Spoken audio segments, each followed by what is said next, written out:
ऐसे अनेक उदाहरण देखने में आते हैं कि कभी कभी कोई ऐसे व्यक्तित्व सामने आते हैं जो कभी राजनीति में थे ही नहीं और वह अचानक राजनीति के शीर्ष में आ जाते हैं। आप दिल्ली के मुख्यमंत्री माननीय केजरीवाल को ही ले लीजिए। वह राजनेता नहीं थे, राजनीति का उनका कोई अनुभव नहीं था, प्रशासनिक अधिकारी थे और वह जब अन्ना हजारे के आंदोलन में अपनी सक्रिय भूमिका निभाने में सफल रहे तो दिल्ली की जनता ने उन्हें सर आंखों पर उठा लिया। ऐसे अनेक अधिकारी हैं जिन्होंने देश के लिए अपना पूरा समय दिया और जब वो 60 वर्ष की अवस्था में आए और रिटायर्ड हुए तब नेतृत्व को ध्यान में आया कि ये अभी भी काम के हैं और उन्हें चुनाव लड़वाया गया। जनता ने उन्हें स्वीकार किया और वो बहुत अच्छा काम कर रहे हैं। अनेक अधिकारी, अनेक कर्मचारी, अनेक युवा राजनीति को एक निश्चित समय के बाद, अपनी नौकरी के बाद या अपनी नौकरी से बीच में आग्रह किया जाए तो त्यागपत्र देने के बाद राजनीति में उतर सकते हैं, राजनीति में आके काम कर सकते हैं। राजनीति के संबंध में सामान्यतः कुछ फ्रस्ट्रेटेड लोग कहते हैं कि ये सबके बस का काम नहीं है। हमारे एक नेताजी हैं जिन्होंने 25-26 साल तक पार्टी को अपना पूरा समय, अपना गोल्डन टाइम दिया और वो कई बार इसका वर्णन भी करते हैं कि मुझे विधायक की टिकट तक नहीं मिली। कुछ लोग अपना पूरा जीवन आहूत कर देते हैं फिर भी उन्हें कुछ नहीं मिलता। ये कोई लक की बात नहीं है, ये कोई किस्मत की बात नहीं है, ये कोई नियति की बात नहीं है।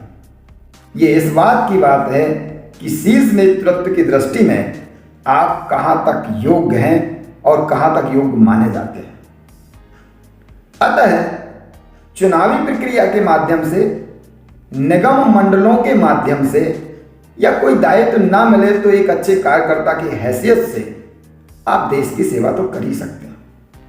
परतंत्र भारत में अंग्रेजों को भगाने के लिए जो नरम दल और गरम दल के प्रयास हुए, उन्होंने कभी भी कुर्सी नहीं देखी, कभी नेतृत्व के सपने नहीं देखे, एक कार्यकर्ता की भांति काम किया और अंग्रेजों को देश से भगा दिया।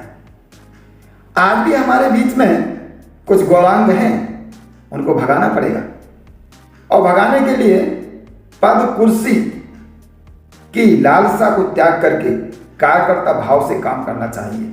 यह बहुत आवश्यक है और शिक्षित युवा राजनीति को अपने करियर के रूप में विकसित कर सकते हैं।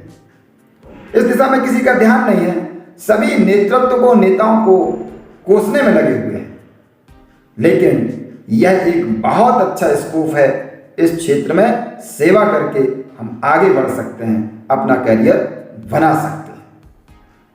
अब दल कौन सा ज्वाइन करना, आपकी विचारधारा कहाँ मेल खाती है और कौन सा विषय राष्ट्रीयता पर आधारित है, कौन सा जातिगत संप्रदायगत मामलों को लेकर के बना हुआ है, ये अलग अलग अपनी रुचि का विषय है।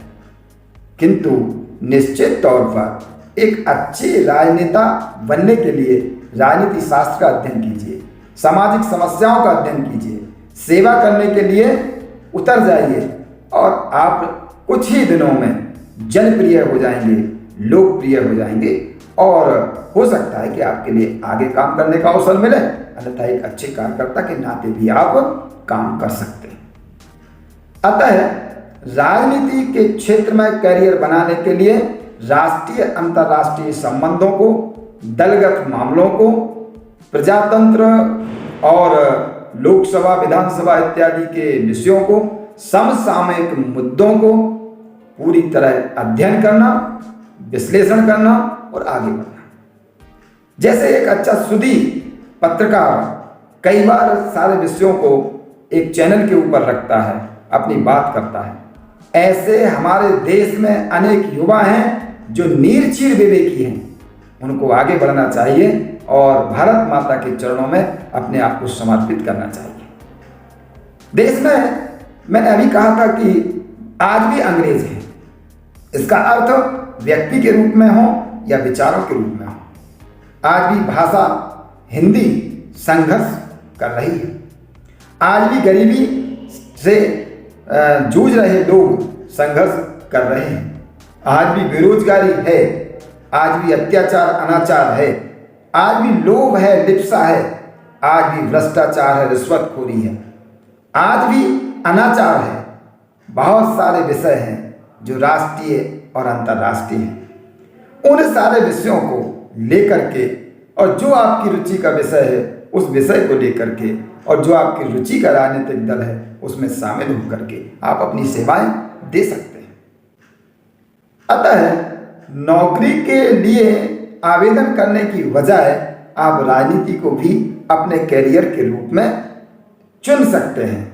उसके लिए विभिन्न प्रकार के प्रशिक्षण होते हैं, प्रशिक्षण संस्थाएं भी उसके लिए समर्पित हैं। बहुत कुछ है जो हम इस मंच के माध्यम से नहीं कह सकते हैं। बस आपके अंदर भारत माता की जय कहने का साहस होना चाहिए और इस भारत माता की जय मूल मंत्र में बहुत कुछ छुपा है।